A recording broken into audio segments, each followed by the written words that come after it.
Thank you all.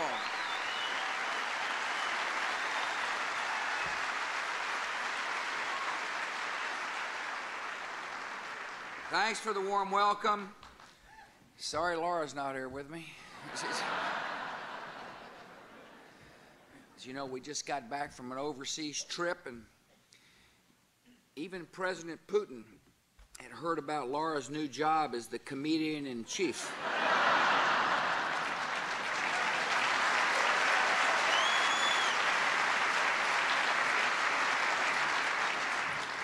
I'm really proud of her. She's a great first lady, and she said,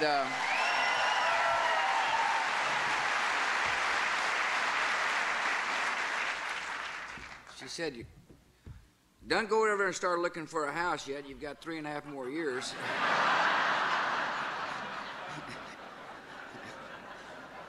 But I really want to thank you all for inviting me. I'm looking forward to sharing some thoughts with you. Before I do so, I want to thank my Secretary of Department of Housing and Urban Development, Alfonso Jackson, my fellow Texan.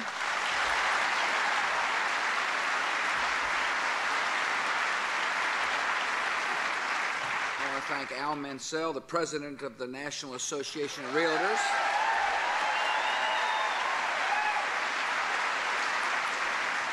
Thank the Board of Directors and all the members.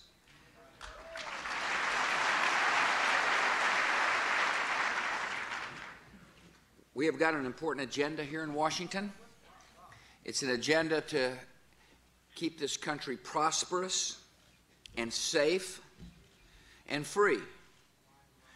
The war on terror continues. I have an obligation as your president to remind people about the realities of the world we live in. There are still people out there who would like to inflict harm on our people. We will be unrelenting in searching the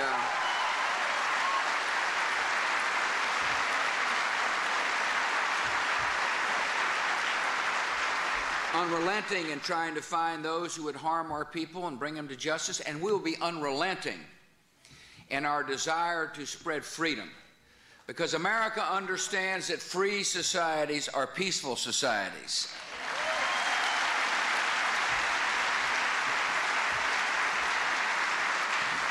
Such an honor to represent the United States of America around the world, and it was such an honor to represent our country last week in Europe.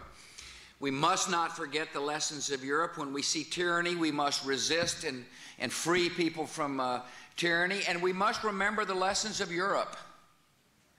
And that is, democracies are able to live peacefully side by side, a part of the world that where there was war after war, where thousands of American soldiers had died, not only in World War I and World War II, is now whole, free, and peaceful because of the spread of democracy. And it's that spread of democracy in the greater Middle East that will yield a more peaceful world for our children and our grandchildren.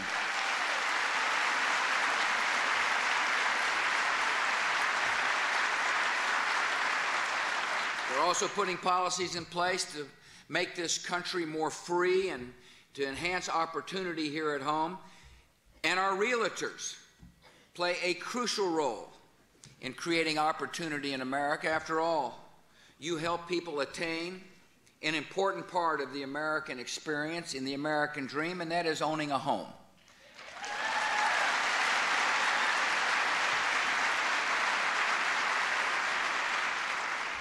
I believe the proper role of government is to encourage ownership, is to promote an ownership society. And ownership, when you own a home, it brings stability to a neighborhood or security to a family. I love it when somebody, a first-time homeowner, opens up the door to their house and says, "Welcome to my piece of property. Welcome to my home."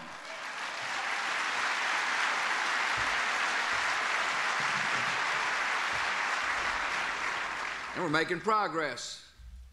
In this country, home ownership set a new record last year. 69% of American families own a home. Think about that.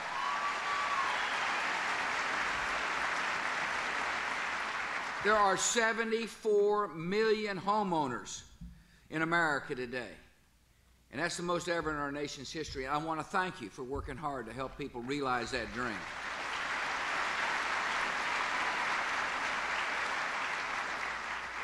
In 2002, I was working with Alfonso, and we set a goal of increasing the number of minority homeowners by 5.5 million by the year 2010.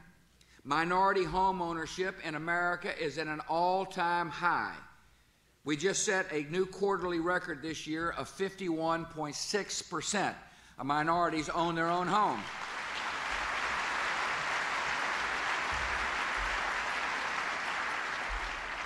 $2.3 million minorities own a home. We're halfway toward our goal of over 5 million by 2010. Housing starts. We're at the highest level in over 25 years, reaching nearly 2 million homes. It's the best annual performance since 1978.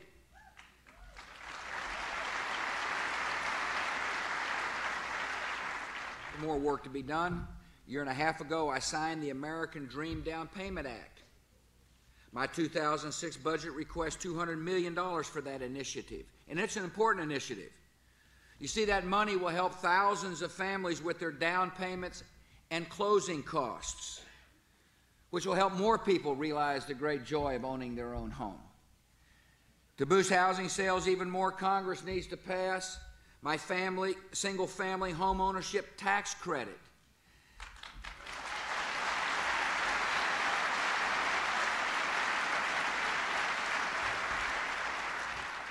We estimate this credit would increase the supply of affordable single-family homes by as many as 50,000 each year. The idea is to increase the supply of affordable homes by 7 million over the next 10 years. In other words, there is a proper role for government to provide incentives for entrepreneurs and small businesses to expand. One thing we've got to make certain is to understand that the mortgage interest deduction enables more Americans to be able to own their own home. It is an important part of our tax code.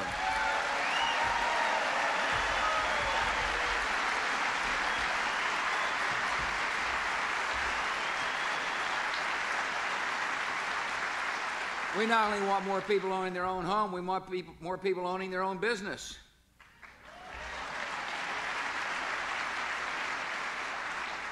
The entrepreneurial spirit in America is strong. And we need government to put policies in place to keep it that way.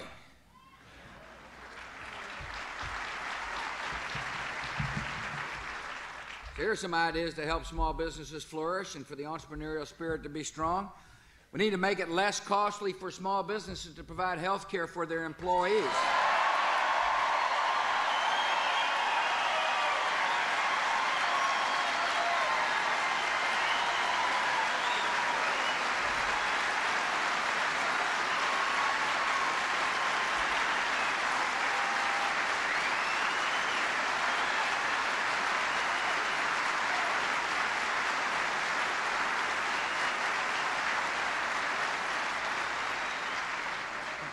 We continue to expand health savings accounts. We must allow small businesses to pool risk across jurisdictional boundaries so they can buy insurance at the same discounts big companies are able to do.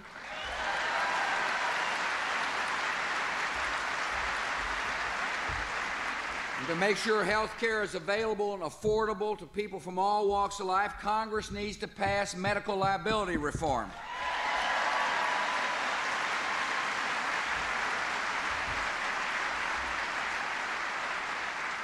My administration will continue to press for legal reform here in Washington. Junk lawsuits make it awfully hard for small businesses to expand.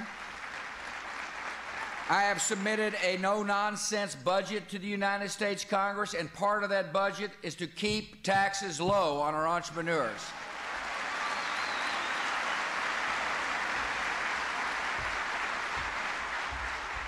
Make sure this economy continues to grow and the entrepreneurial spirit is strong. Our country needs to have access to affordable, reliable, and a secure supply of energy. Millions of small businesses and families are hurting because of higher gasoline prices. When gasoline prices go up, it's like taxing people. It's taxing our families. It's taxing small businesses. I understand if you're trying to meet a payroll, we're trying to meet a family budget. Small changes at the pump can have a big impact on your life. And that's why we've got to address the root causes that are driving up the price of gasoline. I told a soldier in Fort Hood when I was visiting with him the other day, I said, how's it going in the military? He said, fine, but how come you don't do something about gas prices? And I said, if I could, I would. If I could just say, lower the price, I'd say that. That's not the way it works. We need to address the root causes that are causing gasoline prices to go up. The root causes is that we're consuming energy faster than we're producing it, which means we're becoming more dependent on oil from overseas. To reduce that dependence, we've got to take 4 key steps. First, we must be better conservers of energy.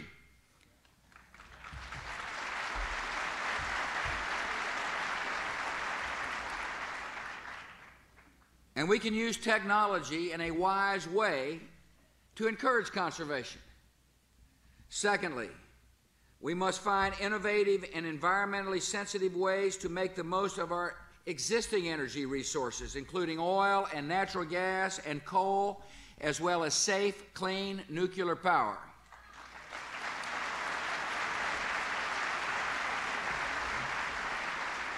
Third, we must develop promising new sources of energy, such as hydrogen and ethanol and biodiesel.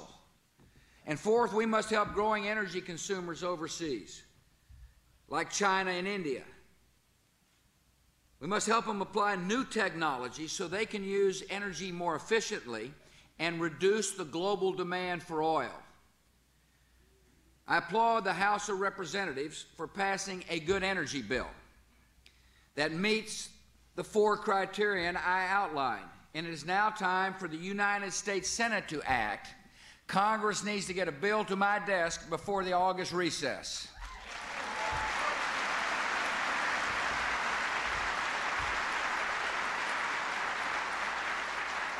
I want to spend some time today talking about another challenge which faces this country, and that is the challenge of Social Security.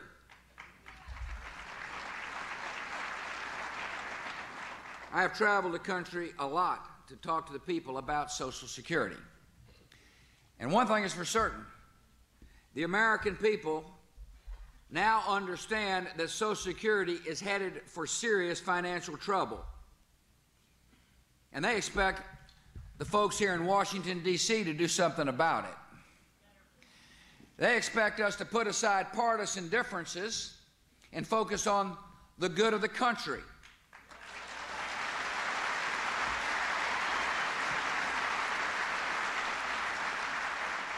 Franklin Roosevelt did a smart thing when he created Social Security. The system has meant a lot to a lot of people. Social Security has brought peace of mind to millions of Americans in their retirement. It's made a huge difference in people's lives. It is very important for our seniors to understand that when I talk about strengthening the Social Security system, nothing will change for you. If you're on Social Security Day, you're going to get your check. The system is solvent enough to take care of anybody who was born prior to 1950. Now, I understand how this works in politics. I mean, you start talking about Social Security, and the first thing that happens, there's all kinds of flyers and propaganda that go out that try to frighten today's seniors. I'm going to continue to remind people about the truth. And the truth is twofold. If you're getting a check, if you've retired, nothing changes for you. But if you're a younger American, our government has made promises to you that it cannot keep.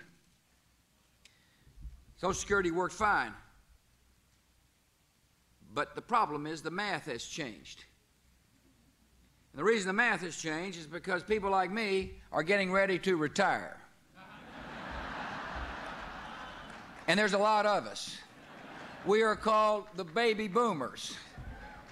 Do you realize today there are about 40 million retirees receiving benefits? 40 million folks counting on the Social Security check.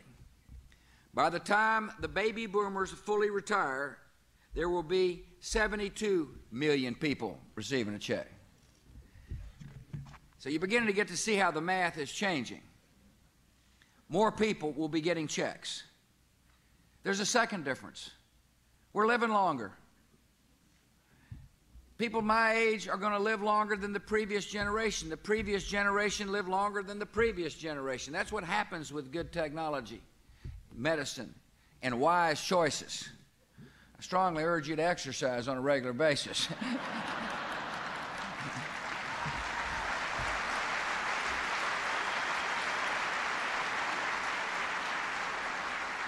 And thirdly, Congress promised greater benefits to my generation than the previous generation. In other words, people were running for Congress and they say, vote for me, I'll make sure the baby boomers get better benefits. So you got people living longer, a lot of people living longer, getting better benefits, and there's fewer people paying into the system. That's the other half of the equation. In 1950, there were 16 workers paying for every beneficiary. In other words, people were able to share the load, the responsibility of taking care of a retiree. Today, there are 3.3 workers paying for every beneficiary. Soon, there'll be 2 workers paying for every beneficiary. And so here's the problem. You've got fewer workers paying for more retirees who are living longer and have been promised greater benefits. And so I tell people that this math has created a significant problem for the solvency of Social Security. In other words, Social Security really is on the path to bankruptcy because of the math, because of what's taking place in the demographics in America. When baby boomers start to retire 3 years from now, the Social Security will start heading into the red. See, we take your money and we spend it.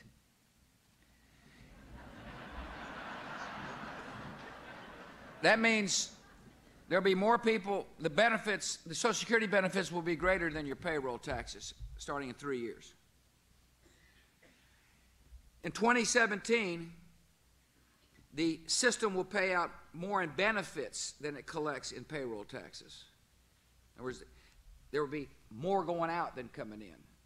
I think I probably said that for the first 3 years. It starts going in the red, it goes in the red in 2017, and every year thereafter the situation gets worse. Let me just give you an example. In 2027, there will be $200 billion in that year alone going out to pay people who are living longer, like me, greater benefits than are coming in through payroll taxes. So it's $200 billion. And it gets worse and worse and worse until the system is broke in 2041. That's a problem. Now, some in Washington say, well, it's not 2017, it's not pretty far down the road. It's not very far down the road. If you got a 6-year-old kid, it means your kid's going to be driving when the system starts going in the red. If you're a young worker paying into the system, paying your payroll taxes, and all of a sudden you see the facts, and the system starts going in the red, that's not a problem down the road. The Social Security trustees have made it clear that every year we wait to fix the problem costs the country at least $600 billion to save the system. In other words, it's time to get something done. If we wait, if we take the politically easy path, it's conceivable that young workers will have to pay an 18% payroll tax in order to pay for my generation. Or the government's going to have to slash benefits by about 30% or other government programs. We're in a bind. And now is the time to come together and fix the problem. The job of the president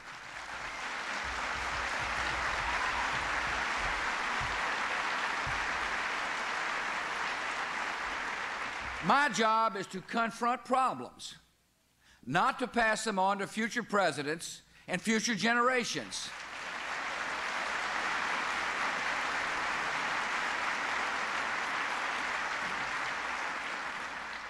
So we have a duty, I think. We have a duty to solve this problem once and for all. I say once and for all. In 1983, you might remember when President Reagan and Tip O'Neill got together and they put together what they said was a 75-year fix. First of all, I love the spirit of people coming together to fix the problem. They set the right example. The problem was a 75-year fix didn't last 75 years. Here we are 22 years later talking about the problem again. And so we need to fix this permanently. We need to do our duty. And as we do so, we need to provide extra help to those most in need and make the system a better deal for younger workers. Congress needs to be guided by three goals as they begin work on this legislation. First, future generations should receive benefits equal to or greater than the benefits today's seniors get. That's a reasonable goal. Second, a reform system should protect those who depend on Social Security the most. More than 1 in 5 Americans rely on Social Security for nearly all their retirement income. Think about that. So I propose a Social Security system in the future where benefits for workers with the lowest incomes will grow faster than the benefits for people who are better off. Economists call this idea progressive indexing. It means that in the future, all workers will get Social Security checks bigger than the ones they receive today, but that the benefits will rise at a rate we can better afford. This idea was suggested by a fellow named Robert Posen. He's an investment expert and a Democrat who served on the Commission to Strengthen Social Security. Here's how it works. Today, all workers' benefits grow at the rate that reflects growth in wages.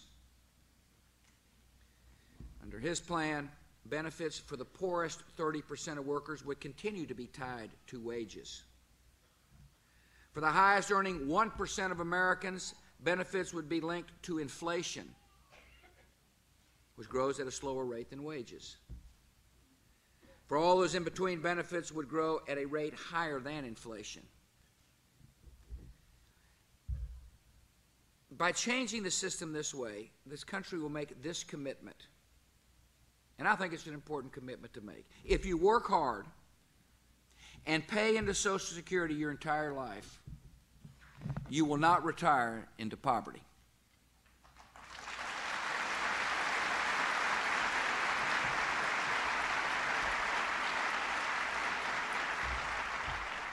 I met two of our citizens today. January Igot, she's 26 years old. She works in Washington, D.C. She earned $33,000 last year.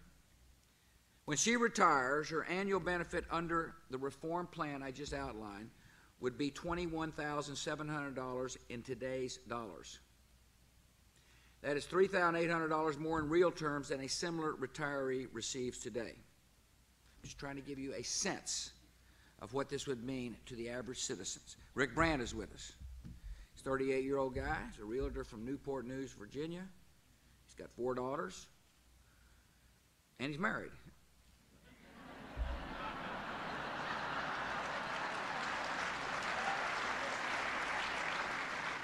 He's earned about $75,000 over the past 2 years under a reform system. His annual benefit when he reaches retirement age would be $24,300.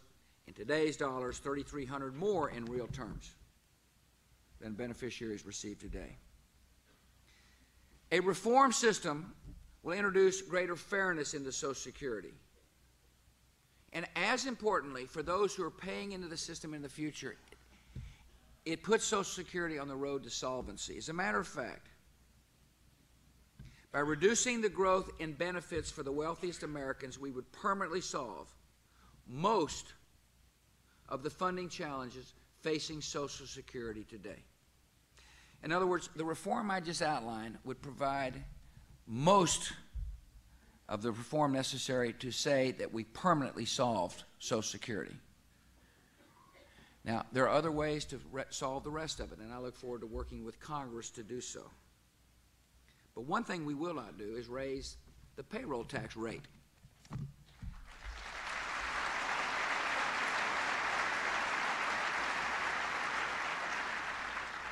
I have an obligation as we go through the discussion of Social Security not to only talk about the problem, but to talk about common sense ways to solve the problem. You just heard a common sense way to put this system on a more solvent footing forever. We have the duty to younger workers to do that. If you're getting your check, you don't have a thing to worry about. Nothing will change for people who are receiving their Social Security check today. As a matter of fact, those of us born in 1950, the system will be exactly the way it is. But younger workers need to listen to this debate, because if Congress will not do anything, the situation gets worse every year. And you'll be paying into a system that'll be bankrupt in 2041. Those are the facts. Now, as we fix the system permanently, I think we should give our workers, younger workers, the opportunity to have a better deal in Social Security as well. See, Social Security is a pay-as-you-go system. I alluded to it earlier. You pay, we go ahead and spend. You're paying your payroll taxes. Some people in this country believe as you pay your payroll taxes, the government holds it, and then when you retire, we give it back to you.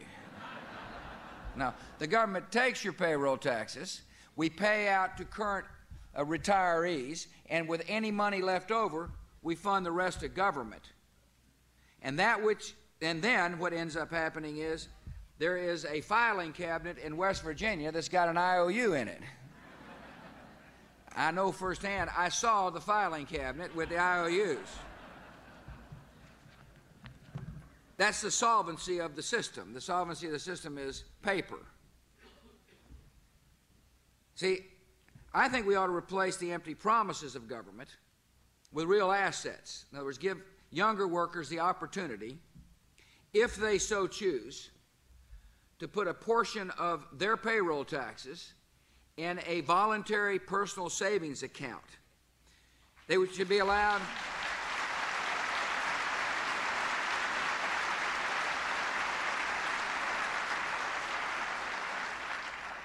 notice I said voluntary. In other words, we're giving younger workers the option. Government's not going to say, you must do this. The government is going to say, you can do this if you so choose. In other words, we're trusting you to make the right decision. After all, it's your money.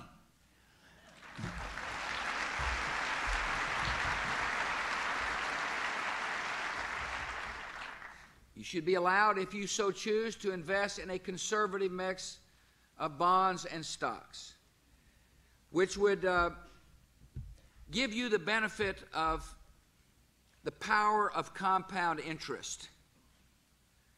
In other words, if you hold your money and keep reinvesting it over a period of time, it grows and grows and grows. That's what compound interest means.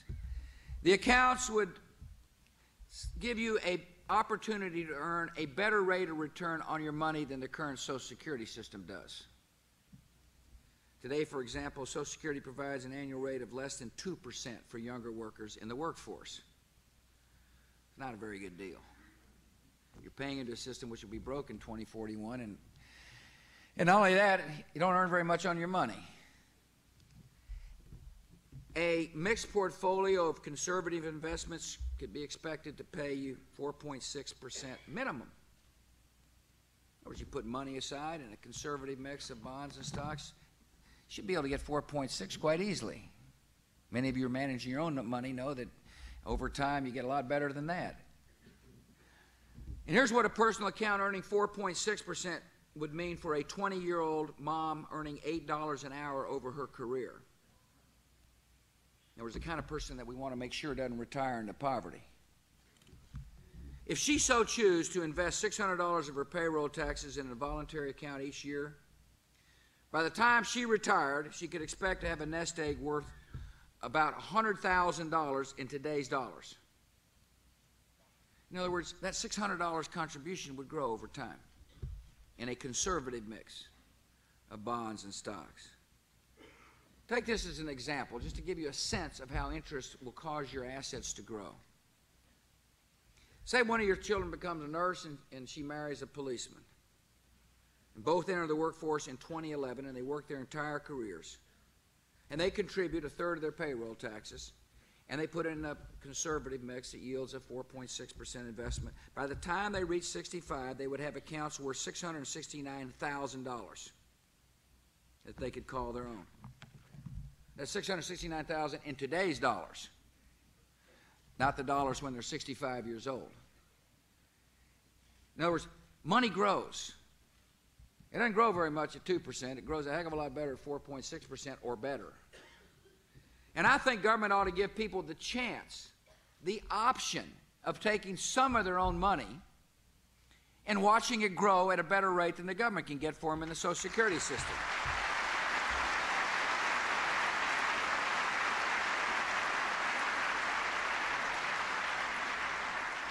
The money off of your own asset base, the money off your voluntary personal savings account, would be used to supplement the Social Security check you got. In other words, government can't afford to pay something. I just laid out a plan that will cause most of the problem to be permanently solved. And there's some other things we can do to solve it forever. And so you'll get a check. And so the personal account, the personal savings account, will give you money to supplement your Social Security check if that's what you choose to do. That's just an important concept. In other words, it's a combination of that which the government can afford to pay you, as well as what you earn, as you watch your assets grow. The other thing that's important about this account is, you see what I said when I said we're going to replace IOUs in a file cabinet with real assets? That means this is your money, see? This is your account. Government can't take it away. Government can't spend it on something else.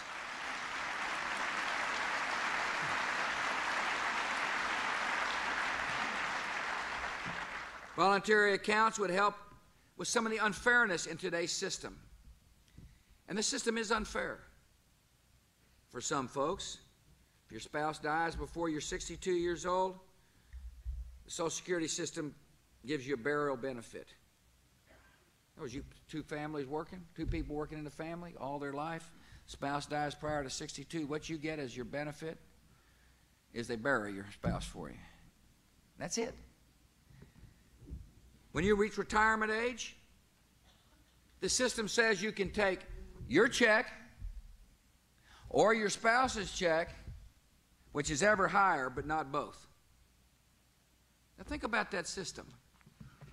Been working all your life, you pay in, you die early, and the money you put in just goes away.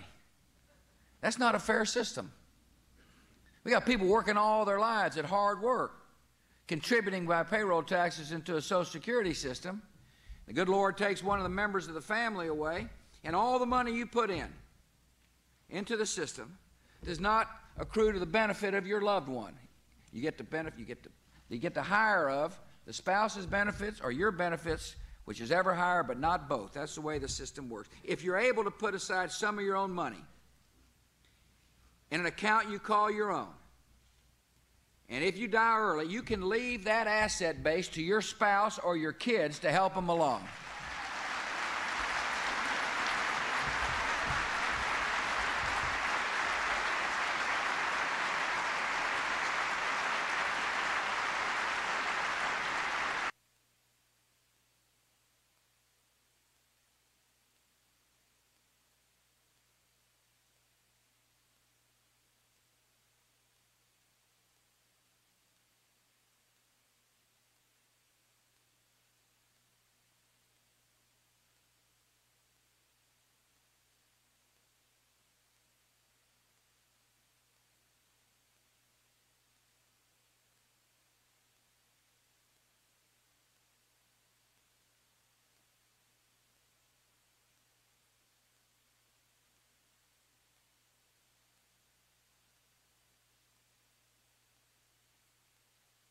Sitting around talking about 401ks when I was 20, or IRAs, or all different kinds of options to encourage people to manage their own money. But that's changed in our society. There are a lot of people who are looking after their own assets now.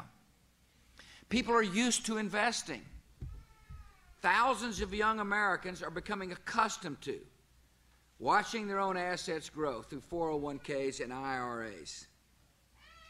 As a matter of fact, this idea has caught on so much that government is now adopting, giving people the ability to take some of their own money and putting it aside in a personal savings account as a part of a retirement system. I mean, the federal government developed what's called the Thrift Savings Plan.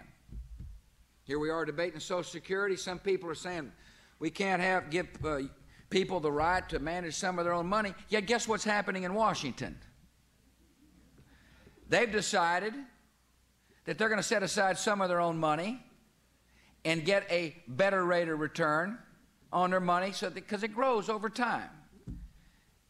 It seemed like a pretty good deal to those who write the laws, and so therefore in the Federal Thrift Savings Plan, if you're a member of the United States Congress and you so choose, you can set aside some of your own money and put it in a personal savings account. My message to the United States Congress is, if that idea is good enough for you, it is good enough for workers all across America.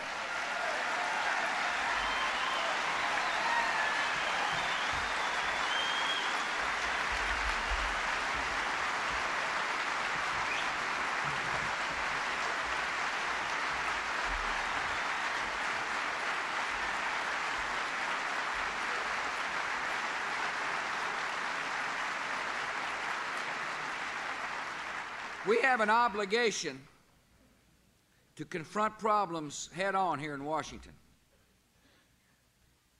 Our children's retirement security is too important for politics as usual. If you're getting a check, you have nothing to worry about. If you've retired, the system is just fine for you. But if you're a grandma or granddad, you better be talking to the members of the United States Congress about what they intend to do to fix the system for your grandchildren.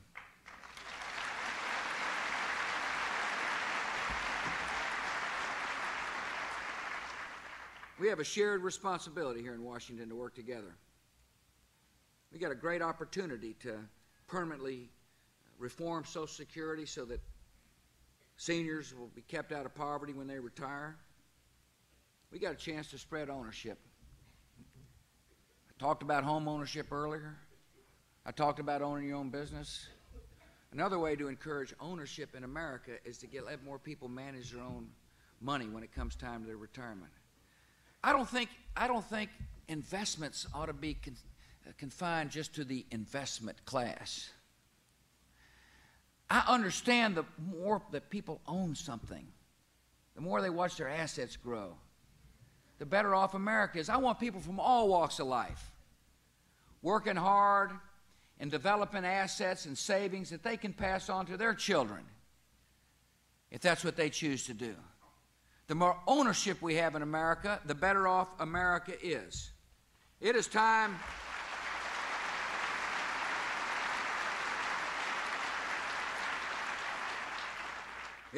we take on this debate with courage and honesty, and I believe we'll succeed. And I ask you to contact the members of the House of Representatives and Senate, members of the Senate from your states, and encourage them to work in good faith to solve this problem. And when we do, Republicans and Democrats will be able to stand together and take credit for doing what is right for our children and our grandchildren. Thanks for letting me come by today, and may God bless you all.